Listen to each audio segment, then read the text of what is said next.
వరంగల్ జిల్లా పరకాలలో గత కొన్ని సంవత్సరాలుగా ఉన్న సమస్యలపై టీడీపీ పార్టీ ఆందోళనలు ప్రారంభించింది. దీనిలో భాగంగా ప్రజా సమస్యలను లోతుగా పరిశీలించుటకు టీడీపీ పార్టీ వారు మార్కెట్ ఆవరణలో ఉన్న కూరగాయల వ్యాపారులు పడుతున్న ఇబ్బందులను అడిగి తెలుసుకున్నారు.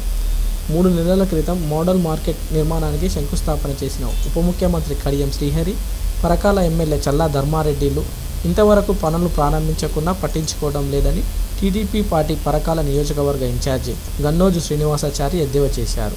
పనులు త్వరగా చేయకుంటే టీడీపీ ఆధ్వర్యంలో మార్కెట్ ఆవరణంలో నిరాహార దీక్షకు వెళ్తామని హెచ్చరించారు.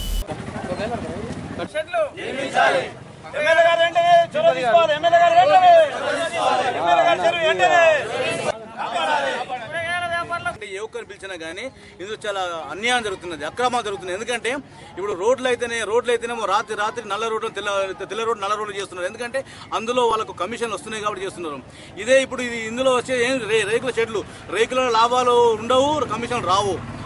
దానివల్ల చేస్తలేదు. ఖచ్చితంగా మేము చెప్తున్నాం కదా, ఇది ఆగస్టు, సెప్టెంబర్, అక్టోబర్ ఎండింగ్ కల్లా ఇది కనుక ఈ పనులు మొదలు కాకుంటే సెప్టెంబర్ తర్వాత ఫస్ట్ వారం లోపల ఇదే మార్కెట్ లోపల టీడీపీ పార్టీ నుండి ఖచ్చితంగా నిరసన తెలియజేస్తూ ఖచ్చితంగా నిరాహార దీక్ష దిగుతామని చెప్పేసి మేము తెలియజేసుకుంటున్నాం.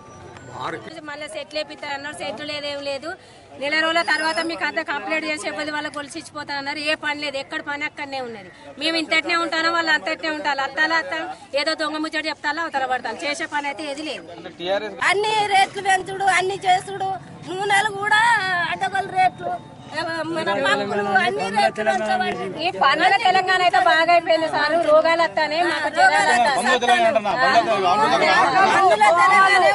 అందరూ బంద్ పెట్టిందంటే కొంచెం మీకు సర్కార్కు మేము ఎంతో సేవ చేసుకున్న వాళ్ళం అయితే జ్వరాలు వచ్చి మాకు కూరగాయలు 100 రూపాయలు మిగిలితే దవాఖాన పోతాను.